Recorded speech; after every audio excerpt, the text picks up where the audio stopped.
Welcome Shivani central. हम chapter 1 पढ़ रहे थे। पिछले वीडियो में हमने डेवलपमेंट ऑफ केमिस्ट्री, मैटर, उसकी प्रॉपर्टीज और उसका क्लासिफिकेशन देख लिया था। नहीं, प्रॉपर्टीज नहीं देखी थी, क्लासिफिकेशन देखा था और स्टेज देखी थी। प्रॉपर्टीज हम इस वीडियो में देखने वाले हैं। इस वीडियो में हम क्या क्या कवर करेंगे? Properties of matter, physical quantities को कैसे मेजर करेंगे, एसआई सिस्टम क्या होता है और मेजरमेंट में अनसर्टेनिटी कैसे होती है और उसे कैसे हटाया जाता है। Okay, so let's begin. Now properties of matter. Matter क्या है? जैसा कि हमने पहले डिस्कस किया था, कोई भी ऐसी चीज जो थोड़ी सी स्पेस लेती हो, थोड़ी या ज्यादा, और जिसका कोई मास हो, वो मैटर है। अब इसी मैटर की दो टाइप की प्रॉपर्टीज होती है, एक फिजिकल और एक केमिकल। ठीक है, फिजिकल प्रॉपर्टीज जैसा कि नाम से समझ में आ रहा है, फिजिकल मतलब जिसे हम देख के बिना कोई चेंज किए बता पाए। मतलब आपके पास एक मैटर है, उसमें आपने कोई चेंज नहीं किया, कोई केमिकल रिएक्शन या कुछ ऐसी चीज नहीं की जिससे आप उसे बदल डालो। आप उसी सेम मैटर में उसकी प्रॉपर्टीज को जो देख पाओ, उसे कहते हैं physical properties. For example, colour. Colour हम किसी भी चीज का देख के बता सकते हैं, उसे बिना चेंज किए हुए। जैसे अगर आपके पास कॉपर सल्फेट रखा हो, ठीक है, कॉपर सल्फेट का फॉर्मूला क्या होता है? CuSO4। इसका कलर क्या है आप देख के बता दोगे? Blue colour. ब्लू कलर की अगर कोई चीज दिख रही है तो दिमाग में क्या आएगा? अब कॉपर सल्फेट होगा। तो ये क्या किया हमने? उसकी प्रॉपर्टी बता दी सिर्फ देख के, बिना उसे किसी रिएक्शन करवाए। Okay, next is your mass, volume. Mass क्या होता है? किसी भी चीज में कितना मैटर भरा हुआ है, कितना मैटर फिल्ड है। तो वो भी हम कैसे बता सकते हैं? वेइंग बैलेंस से बता सकते हैं। मतलब कोई प्रॉपर्टी चेंज नहीं की हमने। मेल्टिंग पॉइंट थर्मोमीटर से बता सकते हैं। Colour, volume, density. वॉल्यूम भी हम मेजरिंग सिलेंडर से बता सकते हैं। डेंसिटी, अगर हमें मास और वॉल्यूम पता है तो हम डेंसिटी निकाल सकते हैं, राइट?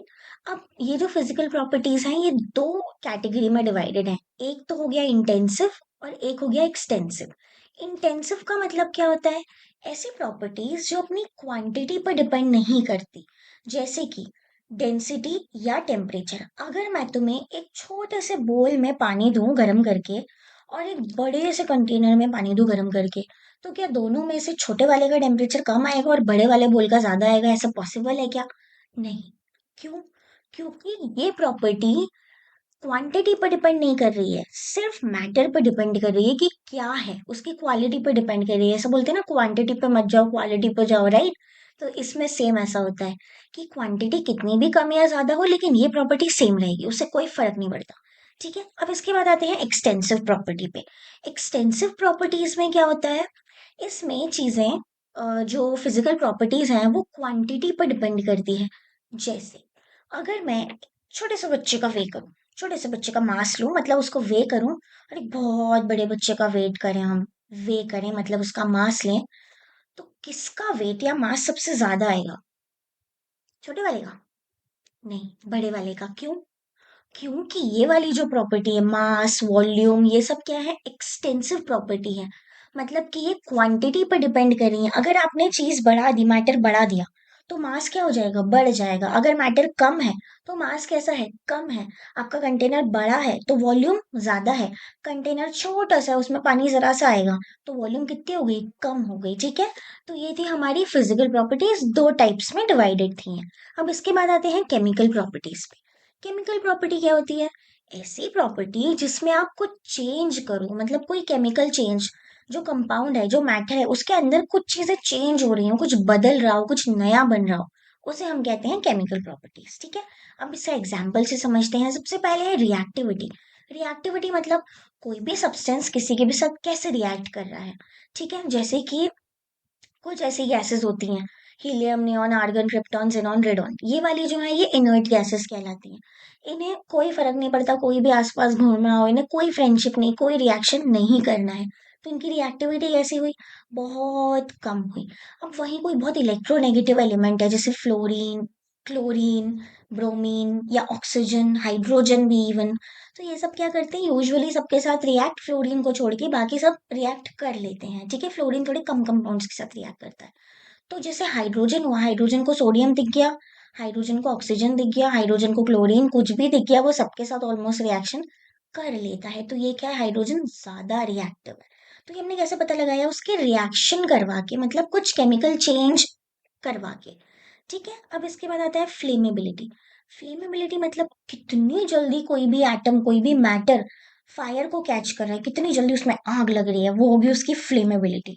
ठीक है, ये भी हम करवा के टेस्ट करेंगे। अब अच्छा, कोई चीज जलती है तो उसकी प्रॉपर्टीज क्या हो जाती है, चेंज। अगर पेपर है, पेपर का कॉम्पोजिशन अलग है, उसे जला दिया तो उसकी एशेज जो है उसका कॉम्पोजिशन अलग हो गया। ठीक है, तो ये केमिकल चेंज हो गया। अब देखते हैं एसिडिटी। एसिडिटी या बेसिसिटी, ये सब क्या होता है, एसिड और बेस आपस में कैसे एक दूसरे से रिएक्ट कर रहे हैं। जैसे HCl और NaOH का अगर मैं रिएक्शन करवाऊं, ठीक है, HCl प्लस NaOH, तो ये रिएक्शन करेंगे कि नहीं करेंगे? ये तो सबसे बेस्ट रिएक्शन है, ये तो होगा ही होगा। NaCl मतलब टेबल सॉल्ट, नमक जो अपन दिन भर खाते हैं, खाने में खाते हैं, और वाटर, ये हो गया रिएक्शन। मतलब इनकी एसिडिटी और बेसिसिटी, एसिडिटी HCl की, बेसिसिटी NaOH की, दोनों ने मिलके क्या बना लिया, सॉल्ट बना लिया। मतलब ये एसिड और बेस है। तो ये हमने कैसे जज किया, रिएक्शन करवा के। ये थी केमिकल प्रॉपर्टीज, राइट। अब ये जो हमने फिजिकल प्रॉपर्टीज देखी हैं पीछे, उनको हम मेजर कैसे करेंगे। अब तुम्हें पता करना है यार मेरा मास कितना है, तो कैसे पता करोगे, ऐसे ही बस देख के बता दोगे इसका वेट या इसका मास इतना होगा? नहीं, हो सकता है तुम कुछ गलत बता दो, तो एक प्रॉपर मेजरमेंट का तरीका होना चाहिए ना। तो वो कुछ तरीके हम यहाँ पे डिस्कस कर रहे हैं। सबसे पहले हम लेते हैं मास और वेट को। सबसे पहली चीज, मास और वेट, क्या इनमें कोई डिफरेंस है? हाँ, इनमें डिफरेंस है। क्या डिफरेंस है? मास का मतलब होता है कि किसी भी चीज में कितना मैटर है। जैसे कि कोई भी एक चीज आप ले लो, इस मार्कर में कितना मैटर फिल्ड है, ये उसका मास बताएगा। और वेट क्या होता है, इस पेन के ऊपर, इस मार्कर के ऊपर ग्रेविटी जो है वो कितना फोर्स लगा रही है अपनी तरफ, तो ये इसको मैं फेंक दूंगी तो ये नीचे चला जाएगा ना। ग्रेविटी ने कितना इस पे फोर्स लगाया, ये उसका वेट हो गया। मास क्या होता है, कितना मैटर है उसके अंदर। वेट क्या होता है, ग्रेविटी उस मास को कितना अपनी तरफ खींच रही है, कितना फोर्स लगा रही है, वो होता है वेट। ठीक है, इसीलिए हम बोलते हैं ना, मास आप जहां भी चले जाओ, आप यहाँ पे रहो, मून पे चले जाओ, मार्स पे चले जाओ, जुपिटर, कहीं भी चले जाओ, आपका मास हर जगह सेम रहेगा। लेकिन क्या चेंज होगा, आपका वेट हर जगह चेंज होता जाएगा, क्योंकि यहाँ की ग्रेविटी अलग है, वहां की ग्रेविटी अलग होगी, वो अलग फोर्स लगाएगी बेचारी। तो इसीलिए वेट अलग अलग जगह पे चेंज होता रहता है। ठीक है, अब मास की यूनिट क्या है, क्योंकि अमाउंट ऑफ मैटर है, क्या कितनी चीजें भरी हैं उसको हम वजन से नापेंगे तो वो किलोग्राम में हम मेजर करते हैं। और वेट किस में मेजर करते हैं, न्यूटन में। वेट किलोग्राम में मेजर नहीं होता, वेट न्यूटन में मेजर होता है। क्यों? क्योंकि वेट क्या है, फोर्स ड्यू टू ग्रेविटी, मतलब ग्रेविटी ने कितना फोर्स लगाया अपनी तरफ पुल करने के लिए, इसीलिए उसको न्यूटन में मेजर करते हैं। यूजुअली जो हम सब्जियां खरीदते हैं ना, वो तराजू रहता है उसके पास, वो क्या वे करता है, वो मास को मेजर कर रहा होता है। थोड़ा बहुत एरर होता है उसमें, ग्रेविटी का असर आ जाता है, बट उसको यूजुअली हम प्रैक्टिकल लैंग्वेज में किलोग्राम में ही बोल देते हैं। ठीक है, अब अपने लैब में जब जाते हैं तो एक सेक्शन अलग होता होगा, या अगर छोटा लैब है तो कुछ एक दो टेबल या स्लैब्स पे ऐसे वुडन ब्लॉक्स रखे रहते होंगे, जैसे ये दिख रहा है यहाँ पे, ऐसे कुछ वुडन ब्लॉक्स रखे होते हैं, और उसके अंदर कुछ तराजू जैसा रहता है। वो क्या होता है, दिस इज एनालिटिकल बैलेंस। ठीक है, ये एनालिटिकल बैलेंस क्या मदद करता है, हमारी मास को कैलकुलेट करने में, मेजर करने में मदद करता है। ठीक है, अब ऐसे ही, क्योंकि एनालिटिकल बैलेंस को यूज करना थोड़ा सा डिफिकल्ट है, मतलब बहुत दिमाग लगाना, दिमाग की तो बात नहीं है, वो तो आप वैसे भी लगा लोगे। लेकिन पहले थोड़ा सा अमाउंट रखा, फिर यहाँ से वो ऊपर हो रहा है, फिर वेट रखे, ये वो, इतना टाइम पास कौन करेगा, है ना, इतना टाइम भी नहीं होता अपने पास लैब में। तो इसीलिए हम यूजुअली क्या यूज करते हैं, ये वाला बैलेंस। इसे क्या बोलते हैं, डिजिटल बैलेंस। ठीक है, ये हम यूजुअली लैब्स में यूज करके और उसका मास निकाल लेते हैं, राइट। अब ऐसे ही अगर हमें वे करना होगा, मतलब वेट निकालना होगा किसी चीज का, तो हम, ये दिख रहा है स्प्रिंग बैलेंस, इसको यूज करते हैं। इसका ये जो हुक है, इसमें हमारी चीज को लगा देते हैं और उसको वे कर लेते हैं। ठीक है, यहाँ पे से ये जो रेड कलर का आपको मार्कर दिख रहा है, ये नीचे जाता है और आपको बता देता है कितना आपका वेट है, कितना फोर्स लगा रही है ग्रेविटी। क्लियर? अब देखो, कुछ भी चीज को अगर मेजर करना है, जानना है, तो एक रेफरेंस होना चाहिए हमारे पास। जैसे कि अगर आपके फ्रेंड ने खरीदी गियर वाली साइकिल, तो आपके पास एक रेफरेंस आ गया कि यार उसके पास गियर वाली साइकिल है, मुझे भी चाहिए और इससे अच्छी वाली चाहिए। एक रेफरेंस सेट हुआ। आपके फ्रेंड ने खरीदी एक नॉर्मल सी साइकिल, तो अब क्या रेफरेंस सेट हो गया, इसकी साइकिल ऐसी है, मुझे इससे थोड़ी सी अच्छी खरीदना है। तो वैसे ही एक रेफरेंस मास के लिए सेट करके रखा है। क्या रेफरेंस है वो? प्लैटिनम इरिडियम का सिलेंडर, जो पेरिस में रखा हुआ है लैब में, एक ग्लास के सिलेंडर के अंदर। ठीक है, और उसमें कोई एयर नहीं है उसके अंदर। उस सिलेंडर का जो मास है, उसे रेफरेंस मान के काम करते हैं। ठीक है। और पहले ये यूज होता था, और अभी क्या आ गया है, प्लैंक कांस्टेंट जो है, जब से प्लैंक कांस्टेंट आया है, वो ज्यादा कंसिस्टेंट है, ज्यादा एक्यूरेट है वो, तो हम उसको रेफरेंस मान के चलते हैं। हालांकि हमें अभी ये रेफरेंस यूज नहीं करना है। अगर बड़े होके साइंटिस्ट बनते हैं, कुछ करते हैं, तब रेफरेंस यूज करेंगे। ठीक है। Next is your volume and density. Volume हमें पता है, किसी भी कंटेनर में कितनी चीज आ सकती है उसे वॉल्यूम बोलते हैं। ठीक है, मतलब कोई भी चीज कितनी स्पेस ऑक्यूपाई कर सकती है उसे वॉल्यूम बोलते हैं। तुम्हारे पास एक छोटा सा ग्लास है, एक बड़ा सा ग्लास है, तो किसकी वॉल्यूम ज्यादा होगी? बिना मेजर किए हम अगर रफ रफ आइडिया दे, तो बड़े वाले ग्लास की वॉल्यूम ज्यादा होगी। कैसे पता? क्योंकि उसका साइज बड़ा, उसमें ज्यादा लिक्विड आ जाएगा, ज्यादा मैटर आ जाएगा। तो वॉल्यूम हम मेजर कैसे करते हैं एक्चुअल में? मेजरिंग सिलेंडर से, पीपेट से। पीपेट जो टाइट्रेशन में यूज होता है, जिसमें हम एसिड या बेस भरते हैं, यूजुअली बेस, उसको क्या करते हैं, पीपेट में सक करके और ऊपर तक लेके आते हैं, पॉइंट तक। और जहाँ पे वो फिल हो जाता है, 5 ml 10 ml जितने भी ml का पीपेट हो, वो एकदम एक्यूरेट होता है। उसके बाद ब्यूरेट। ब्यूरेट जिससे आप टाइट्रेशन, पीपेट से आपने एक केमिकल लिया, ब्यूरेट में दूसरा केमिकल भरा, तो ये सब आपको वॉल्यूम मेजर करने के लिए काम आता है। वॉल्यूमेट्रिक फ्लास्क होता है, उसमें भी एक मार्क लगा होता है, वो भी आपको वॉल्यूम मेजर करने के काम आता है। ठीक है। वैसे ही डेंसिटी कैसे मेजर करेंगे? ये जो मेजरिंग सिलेंडर दिख रहा है ना, अगर इसमें मैं थ्रेड से नॉट करके एक मेटल बॉब डाल दूं, ठीक है, इसको थ्रेड से बांध के रखा है हमने, और इस बॉब को इसमें डाला, तो जैसे ही ये मेटल का बॉब अंदर जाएगा, तो इसके अंदर जाने की वजह से ये जो वाटर का लेवल है, ये कितना बड़ा है, इससे हम डेंसिटी मेजर कर लेते हैं।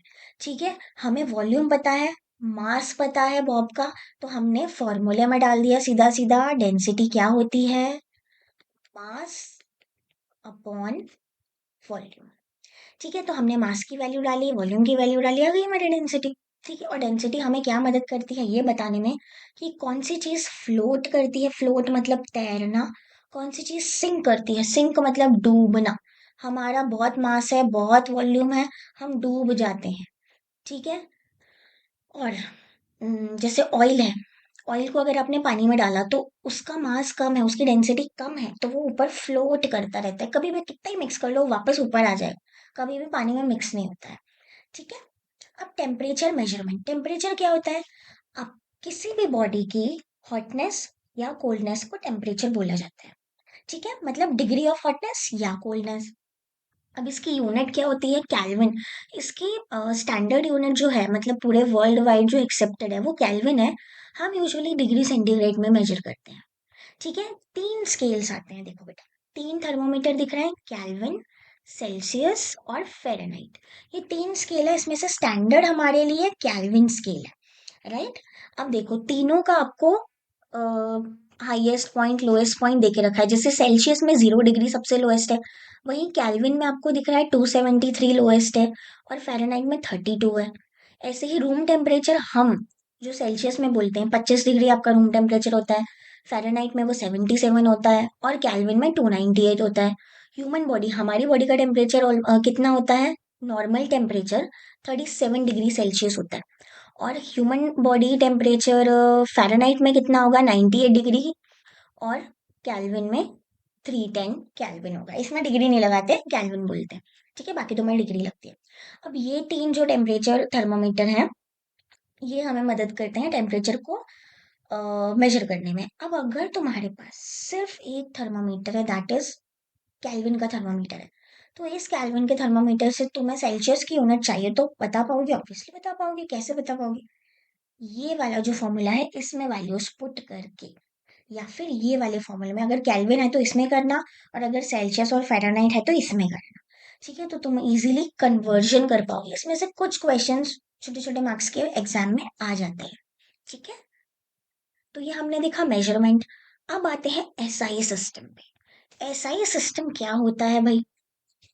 पहले क्या होता था, अलग अलग कंट्रीज में अलग अलग सिस्टम चलते थे। फॉर एग्जाम्पल लेंथ मेजर करनी है तो मैं अपनी कंट्री में मेजर कर रही हूँ उसको फीट में, कोई अपनी कंट्री में मेजर कर रहा है उसको इंचेस में, कोई मेजर कर रहा है यार्ड्स में, कोई मेजर कर रहा है सेंटीमीटर में। तो अब कोई चीज का इन्वेंशन हुआ, कुछ हुआ और ये सारी चीजें मिल गई, मतलब यूनिट्स को मैंने अपनी यूनिट्स जो है जो भी मैंने मेजर किया वो तुम्हारी कंट्री में भेज दिया। तुम्हें क्या करना पड़ेगा? सबसे पहले उसे कन्वर्ट करना पड़ेगा, तब तो समझ आएगा कि हमारे हिसाब से ये क्या है। तो ये कितना टीडियस प्रोसेस है, मतलब बार बार कन्वर्जन कितना दिक्कत वाला काम है, यही करते रहेंगे या दिन भर साइंटिस्ट बेचारे। तो क्या किया, एक ऐसा सिस्टम यूनिट का निकाला जो वर्ल्ड वाइड एक्सेप्टेबल हो, मतलब ग्लोबल स्टैंडर्ड हो वो मेजरमेंट का। ठीक है, अब ये बताया किसने था? फ्रेंच अकेडमी ऑफ साइंस ने बताया था ये सिस्टम, जिसे मीट्रिक सिस्टम नाम दिया गया था। उनने इसमें कुछ बेस यूनिट्स रखी थी जो आपको यहाँ पे दिख रही है ना टेबल के अंदर, वो बेस यूनिट्स रखी थी। और उसको क्या किया था, स्टैंडर्डाइज कर दिया था कि हर जगह तुम कंट्री के या फिर तुम ग्लोब के, दुनिया के किसी भी हिस्से में चले जाओ, इसका मेजरमेंट तो जैसे कि लेंथ तुम्हें मेजर करनी है तो मीटर में हर कोई मेजर कर रहा होगा, तुम्हें हर जगह मीटर मिल जाएगा। ठीक है, बाकी हम उसे अपने हिसाब से सेंटीमीटर कर लेते हैं, छोटे से स्केल से छोटी सी लाइन को मीटर में थोड़ी मेजर करेंगे, वो हम अपने हिसाब से चेंज कर रहे हैं। पर वर्ल्ड वाइड क्या एक्सेप्टेबल है? मीटर एक्सेप्टेबल है।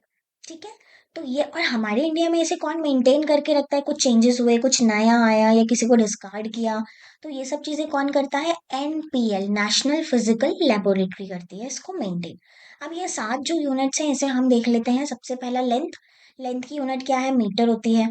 मतलब लाइट ने वैक्यूम में इतने फ्रैक्शन ऑफ सेकेंड्स में, बाबा रे, इतना छोटा फ्रैक्शन ऑफ सेकेंड में कितना ट्रैवल किया, उसे लेंथ बोलते हैं, लेंथ का एक बेस मानते हैं।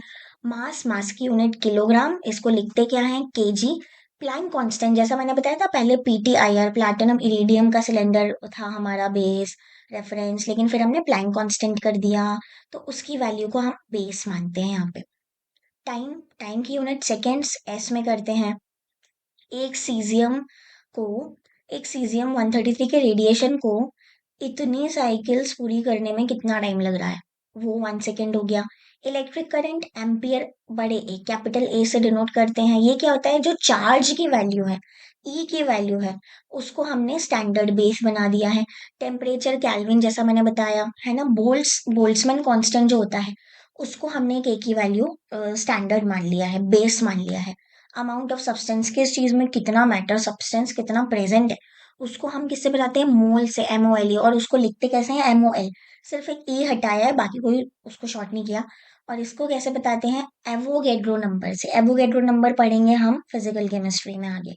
ठीक है, ल्यूमिनस इंटेंसिटी लास्ट। कैंडिला इसकी यूनिट होती है और सीडी से इसे डिनोट करते हैं, सीडी से डिनोट करते हैं। और ये क्या बताता है? ल्यूमिनस एफिकेसी, किसमें? एट 540 1000 हर्ट्स में बताते हैं इसको। ल्यूमिनस एफिकेसी को किसमें बताते हैं? 540,000 हर्ट्स में कितना हुआ है। ठीक है, ल्यूमिनस एफिकेसी लास्ट यूनिट है। ल्यूमिनस एफिकेसी को किसमें बताते हैं? कैंडिला में। और कैंडिला को किसमें? ये उसका बेस माना गया है ल्यूमिनस इंटेंसिटी का। ठीक है, तो ये कुछ यूनिट्स हैं जो आपकी बेस है। अब इन यूनिट से कुछ और यूनिट्स भी डिराइव हुई है, ये तो मेन बेस हो गई। जैसे पहले आपने केक का बेस बना लिया, फिर उसमें अपनी मर्जी की जो आइसिंग करवाना है करवा ली। तो ये आइसिंग हम आगे बढ़ेंगे, मतलब अलग अलग और यूनिट। सबसे पहले इन प्रेफिक्सेस को, मतलब बड़े बड़े नंबर्स को कैसे हैंडल करना है वो देख लेते हैं। एसआई प्रेफिक्सेस, मतलब आपके पास बहुत बड़ी सी कोई वैल्यू है तो आप उसे पूरा नंबर 0000 या फिर बड़ा सा KIL ये सब थोड़ी लिखते बैठोगे, आपके पास इतना टाइम नहीं है, साइंटिस्ट के पास इतना टाइम नहीं है। तो क्या करते हैं उसके लिए? प्रेफिक्स यूज करते हैं। कैसा प्रेफिक्स? जैसे कि अगर बहुत बड़े बड़े नंबर्स हैं, पहले छोटे वाले बड़े नंबर से स्टार्ट करते हैं। किलो, किलो में क्या होता है? 1 2 3 4, 3 0 होते हैं 1 की बाद, राइट? तो इसको क्या लिखेंगे हम? 10⁻³ जितने जीरो हैं उतनी पावर ऊपर लगा दी, और इसको क्या बोलेंगे? किलो बोलेंगे। अब अगर 10 के आगे, मतलब 1 के आगे 6 जीरो हैं तो उसे क्या बोलेंगे? मेगा बोलेंगे। 10 के आगे 9 जीरो हैं तो उसे क्या बोलेंगे? गीगा बोलेंगे। अब ऐसे ही अगर छोटे नंबर है तो बड़े बड़े नंबर हो गए। छोटे नंबर अगर 10 के आगे जीरो नहीं है, पीछे जीरो है, मतलब 0.1, पॉइंट के बाद एक नंबर है, तो आपने क्या लगा दिया, 10⁻⁻1 लगा दिया। अब माइनस क्यों लगाया, क्योंकि यहाँ पे डेसिमल का यूज हो रहा है, जहां पे डेसिमल दिखे आपको वहां पे घूम फिर के माइनस लगाना पड़ेगा आपको, जब भी पावर लगाओगे तब। 10⁻² मतलब 0.0, सॉरी 0.01, ठीक है। अब 0.01 को कैसे लिखेंगे, 10⁻⁻², क्यों, क्योंकि पॉइंट के बाद कितने नंबर है, दो नंबर दिख रहे हैं, पॉइंट है इसलिए माइनस। अब वैसे ही 10⁻³ को लिखेंगे मिली, -6 को माइक्रो, -9 को नैनो, -12 को पीको। ठीक है, ये कुछ है, ये प्रैक्टिस करते करते याद हो जाएगा, इतना ज्यादा याद करने की जरूरत भी नहीं है, बहुत ही। अब कुछ ऐसे एडिशंस हुए थे, रीसेंट एडिशंस, जैसे कि आपके पास बहुत ही बड़ा नंबर है 10⁻27, तो इसको क्या लिखोगे आप, इसके लिए तो कुछ है ही नहीं हमारे पास, तो इसलिए एक नया एडिशन हुआ है 2022 में, इसको लिखेंगे रोना। ठीक है, वो वाला रोना नहीं, नॉर्मल वाला रोना। ठीक है। अब अगर 10⁻30 है तो उसको क्या लिखेंगे, क्वेटा। ठीक है, अगर 10⁻⁻27 है तो रोंटो, और अगर 10⁻⁻30 है तो क्वेक्टो। मतलब बहुत ज्यादा छोटी क्वांटिटीज के लिए या बहुत ज्यादा बड़ी क्वांटिटीज के लिए भी अब हमारे पास प्रीफिक्सेस हैं 2022 के बाद से। ठीक है। अब मैंने जैसे मैंने बताया था डिराइव क्वांटिटी के बारे में, डिराइव क्वांटिटी क्या है, जो हमारे पास बेस क्वांटिटीज थी उसी से हमने और क्वांटिटीज को डिराइव कर लिया, जैसे वेलोसिटी। वेलोसिटी क्या होती है, डिस्प्लेसमेंट अपॉन टाइम, डिस्प्लेसमेंट की यूनिट मीटर, टाइम की यूनिट सेकेंड, तो मीटर पर मतलब अपॉन मीटर पर सेकेंड, मीटर पर सेकेंड हो गई unit. Area, area square metres होता है तो metre square, volume metre cube, density kilogram पर metre cube, energy kilogram metre square पर सेकेंड स्क्वायर, फोर्स को न्यूटन से करते हैं, ऐसा यूनिट न्यूटन है, और सिंबल इसके क्या है, किलोग्राम मीटर पर सेकेंड स्क्वायर। फ्रीक्वेंसी हर्ट्स होती है, हर्ट्स का मतलब साइकिल पर सेकेंड, एक सेकेंड में कितनी साइकिल हो गई, कितना लूप बना लिया उसने। प्रेशर पास्कल यूनिट है, लेकिन इसको न्यूटन पर मीटर स्क्वायर से भी डिनोट करते हैं। इलेक्ट्रिकल चार्ज कूलम से करते हैं, लेकिन एम्पियर सेकेंड से भी करते हैं, सिंबल है ये इसका। ये सब क्या डिराइव्ड है, इसमें एक एक यूनिट दिख रही है कि आपको, जैसे यहाँ पे क्या दिख रही है, एक एक यूनिट दिख रही है ये यूनिट वाली रो में, और यहाँ पे सिंबल जो आपने डिराइव करके रखा है उसमें क्या दिख रहा है आपको, दो दो यूनिट या तीन तीन या दो से तीन से ज्यादा यूनिट दिख रही है, क्योंकि ये डिराइव की गई, मतलब वो जो बेस यूनिट थी ना उनसे निकाला गया है उनको। ठीक है। अब हम देखते हैं अनसर्टेनिटी। अनसर्टेनिटी मतलब क्या होता है, जब भी कोई कैलकुलेशन करते हैं, या साइंटिस्ट ने कुछ तो भी डिस्कवरी या कुछ तो भी कैलकुलेशंस किए फिजिकल केमिस्ट्री में या किसी चीज में, तो क्या होगा, बड़े बड़े से नंबर्स आ जाएंगे उनके पास, है ना, कितना डिफिकल्ट हो जाएगा उसे डील करना। और चलो ठीक है, तो मैं अगर मैं ग्राफ बनाने को देती हूँ एक केमिकल रिएक्शन पे, तो क्या करोगे, पहले रिएक्शन करना पड़ेगा, उसके बाद ग्राफ बनाना पड़ेगा, है ना। तो मतलब इसमें दोनों चीजें हुई, एक तो प्रैक्टिकल किया तुम लोगों ने, एक्सपेरिमेंट किया, और एक थ्योरी मतलब रिटर्न वर्क जो भी है तुम्हारा ग्राफ वगैरह बनाने का, वो किया। ठीक है। तो मेजरमेंट कैसे होते हैं, दोनों चीजों को इन्वॉल्व करते हैं, एक्सपेरिमेंट को भी और थ्योरी को भी इन्वॉल्व करते हैं। अब क्या होता है, जब भी एक्सपेरिमेंट्स हो रहे हैं या तुम लैब में कुछ कर रहे हो, तो कुछ ना कुछ कभी कभी, हर बारी ऑलमोस्ट ऐसा होता है कि कुछ पॉइंट का डिफरेंस आ जाता है। क्यों आता है, क्योंकि या तो इंस्ट्रूमेंट की गलती है, ठीक है, उसमें कुछ अच्छे से कैलिब्रेटेड नहीं है। कैलिब्रेशन मतलब क्या होता है, तुम्हारे पास एक बीकर है, उस पे मार्क लगा है 20 ml का, तुमने उसमें 20 ml सोल्यूशन ले ली और उससे अपना रिएक्शन किया, लेकिन वो रिएक्शन की वैल्यू जो आनी थी उससे थोड़ी कम या ज्यादा आई। इसका मतलब हो सकता है उस बीकर में कुछ गड़बड़ हो। अब तुमने क्या किया, एक मेजरिंग सिलेंडर जो कि कैलिब्रेटेड है, कैलिब्रेटेड मतलब जिसमें ये जो मार्क्स लगे रहते हैं ना, आपको पता चलता है 1 ml 2 ml 1 मीटर 2 मीटर ऐसे, उसको कैलिब्रेशन बोलते हैं, मार्क्स जो बने रहते हैं इनको। तुमने क्या किया, इसमें 20 ml पानी भरा, उस पानी को यहाँ इस मेजरिंग सिलेंडर में ट्रांसफर किया, इसको 20 ml तक भर जाना चाहिए था ना, बट क्या होता है ये 20 ml तक ना भर के 19 या 18 ml तक ही भरता है। इसका मतलब तुम्हारा जो बीकर है वो गलत रीडिंग दे रहा है, वो कैलिब्रेटेड नहीं है। ठीक है। तो हाँ, हम कहाँ थे कि जब भी आप मेजरमेंट करते हो या साइंटिस्ट मेजरमेंट करते हैं तो क्या होता है, उसमें कुछ ना कुछ अनसर्टेनिटी आती है, मतलब कुछ थोड़ी सा फ्लक्चुएशन दिखाई देता है।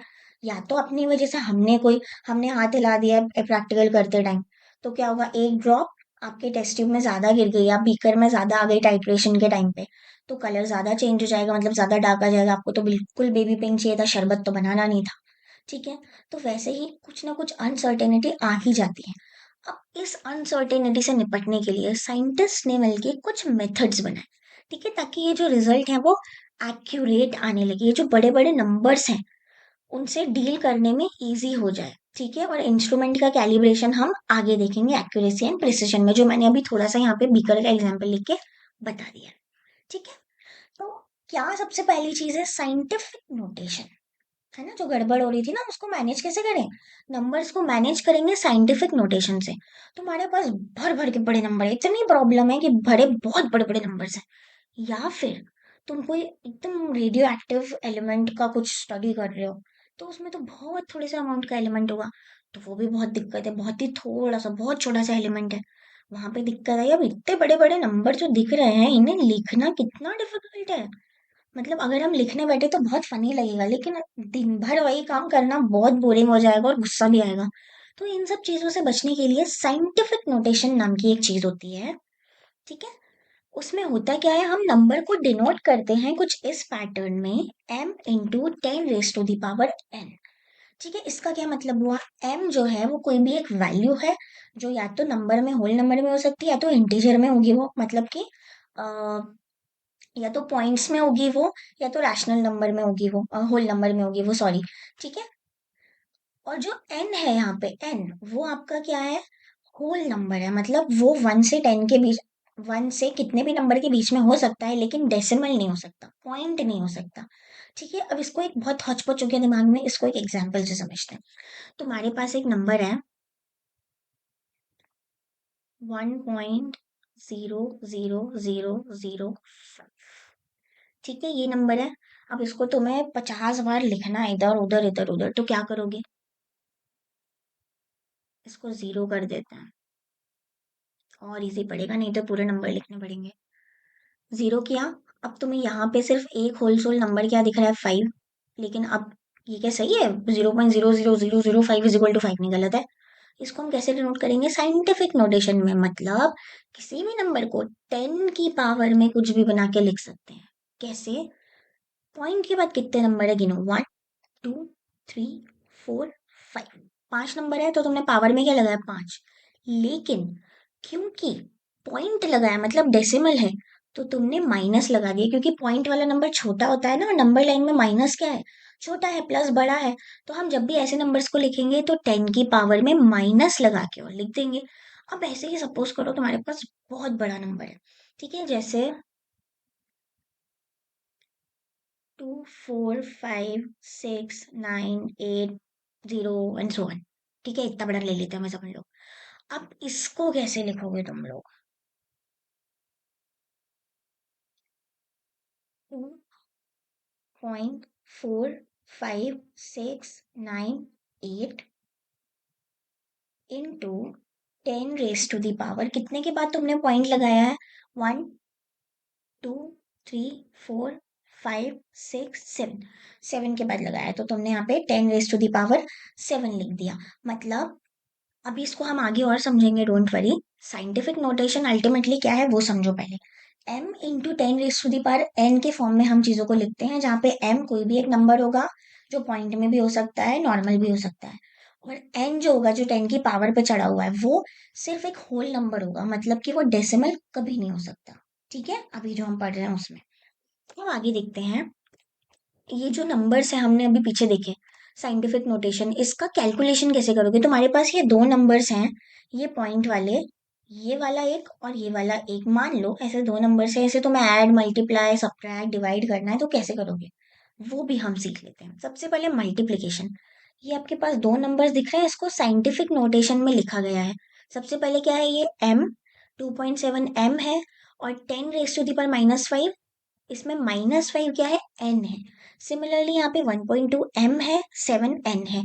किसी भी चीज को अगर मल्टीप्लाई करोगे तो 10 के ऊपर जो पावर्स लगी रहेंगी ना उनको हमेशा ऐड करना। ठीक है, मल्टीप्लिकेशन में पावर्स क्या होती है, हमेशा ऐड होती है। ठीक है, जैसे कि यहाँ पे 2.7 1.2 ये तो मल्टीप्लिकेशन में है, इन्हें हमने एक साथ कर दिया। अब 10 दोनों के पास था, 10 को कॉमन लिया और उसकी जो पावर्स है, यहाँ पे -5 पावर थी और वहां पे +7 पावर थी, उन दोनों को ऐड कर दिया। -5 + 7 कितना हुआ, 10⁻²। ठीक है, अब इसको भी उन्होंने और खोल के लिख दिया। कैसे, देखो 10⁻² का मतलब 0, इसको 100 से मल्टीप्लाई कर दो। अब इसे आप 100 से मल्टीप्लाई करोगे तो क्या होगा, ये पॉइंट दोनों आगे खिसक जाएंगे, एक इधर, पॉइंट तो बाहर ही निकल गया नंबर से, तो इसलिए 297 बन गया। ठीक है, तो हमने बस मल्टीप्लिकेशन में क्या किया, पावर्स को ऐड कर दिया, सिर्फ इतना। अगर यहाँ तक नहीं भी लिखो इट्स ओके, यहाँ तक भी लिख के छोड़ रहे हो, वेल एंड गुड। ठीक है, बट ये आ जाता है तो it's cherry on the cake. अब देखते हैं डिवीजन। डिवीजन में क्या होगा, वहां पे क्या कर रहे थे, मल्टीप्लिकेशन में पावर को ऐड कर रहे थे। यहाँ पे हम क्या करेंगे, पावर्स को सब्ट्रैक्ट करेंगे, माइनस करेंगे। आपने क्या किया, इन दोनों को डिवाइड में लिख लिया, दोनों डिवाइड हो गए। अब इसके बाद 10 कॉमन ले लिया, दोनों में कॉमन था। अब इसकी पावर क्या थी, 11, तो यहाँ पे 11 माइनस कर रहे हैं तो बीच में माइनस का साइन, और क्योंकि ये ऑलरेडी माइनस है तो यहाँ पे ब्रैकेट लगा के -4 लिख दिया। माइनस माइनस कितना होता है, प्लस होता है। ठीक है, तो 11 + 4 कितना हो गया, 10⁻15। अब इतने बड़े 15 जीरो को हम यहाँ पे नहीं लगाते, तो हमने इसे खोल के नहीं लिखा, नॉर्मल ऐसे लिखे रहने दिया। तो इसलिए मैंने बोला कि अगर वैसे भी लिखे रहने दोगे, जैसे यहाँ ऊपर वाला केस था, तो भी चलेगा। ठीक है, अब आते हैं एडिशन सब्ट्रैक्शन पे। इसमें दोनों में सेम चीजें होती हैं। आपको ये जो पावर्स दी हुई हैं इसे इक्वल बनाना है, एक जैसा। अब एडिशन सब्ट्रैक्शन में आप माइनस या प्लस नहीं करोगे पावर्स को, वो ऑलरेडी कर चुके हो एक बार। इसमें आपको पावर को इक्वल बना के बस कॉमन लेना है, जो सिंपल मैथ्स होता है ना, बस वो करना है। आपने यहाँ पे देखा 13.7 को ऐड करना है 22.5 से, तो आपने क्या किया, 13.7 प्लस 10⁻5 तो दोनों में सेम, इसमें सेम है। यहाँ पे 10⁻7 है। अब 7 को 5 कैसे बनाओगे, दो कम करके। दो कम किया मतलब दो जीरो यहाँ लगा दिए, मतलब इंटू कर दिया 100 से इसको।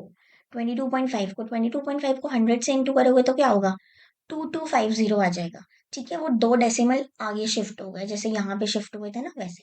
और अब क्या हो गई, दोनों की पावर कॉमन हो गई, 5 और 5, तो 10⁻5 को तुमने कॉमन ले लिया और इन दोनों को क्या कर दिया, ऐड कर दिया, हो गया खत्म। सिमिलरली यहाँ पे करेंगे, पावर अगर सेम है, नहीं भी है तो बना लेंगे, और नहीं तो इसको कॉमन लिया, सेम है तो बहुत ही बढ़िया है, फिर इन दोनों को माइनस कर देंगे, आ गया तुम्हारा आंसर। ठीक है, तो ऐसे हम कैलकुलेशंस में अनसर्टेनिटी का यूज करेंगे, राइट। अब देखो, अनसर्टेनिटी जो आई है उसका परसेंटेज कितना है, वो हम कैसे निकालेंगे, इसका ये फॉर्मूला है। ठीक है, क्या क्या फॉर्मूला है इसका, measured value minus actual value upon actual value into 100। क्या कुछ समझ नहीं आया, एक एग्जांपल से समझते हैं। ठीक है, एक स्केल है आपके पास जो जिसने इनकरेक्टली मेजर किया, मतलब गलत सलत मेजर की एक वैल्यू 4 सेंटीमीटर। क्योंकि कुछ तो भी मार्जिनल एरर थे, या तो तुम्हारा स्केल टूटा होगा या उसमें से 1 2 गायब होगा, ऐसा कुछ हो सकता है। ठीक है, और एक्चुअल वैल्यू थी, रियल वैल्यू जो थी वो 10 सेंटीमीटर थी। तो बताओ परसेंटेज एरर कितना हुआ, इस फॉर्मूले में वैल्यू डालना है, दैट्स इट। सबसे पहले हम देखते हैं एक्चुअल वैल्यू कितनी थी, हमारे पास 10 सेंटीमीटर, मेजर्ड वैल्यू 4 सेंटीमीटर हमें गिवन है। अब परसेंटेज अनसर्टेनिटी अगर हम देखेंगे तो क्या होगा, measured value minus actual value. Measured value जो 4 तुमने रफली जो मेजर की थी गलत आ गई थी, -10 जो इन लोगों ने दी हुई है, अपॉन 10 क्यों, क्योंकि एक्चुअल वैल्यू 10 है, इंटू 100। अब बस इसे डिवाइड किया माइनस करके और आपका आंसर आ गया 60।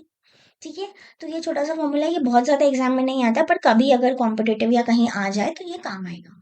ठीक है, तो आज हमने क्या क्या देखा, मैटर के बाद की चीजें, उसकी कुछ प्रॉपर्टीज फिजिकल और केमिकल, और हमने देखे मेजरमेंट में जो भी दिक्कतें आती हैं, जैसे साइंटिफिक नोटेशन देखा, अनसर्टेनिटी देखी। ठीक है, इसी से रिलेटेड आपके पास एक क्वेश्चन है, you have to crack it and give the answer in comment section. ठीक है, if you like the video, like share and subscribe. Till then, bye bye, keep studying.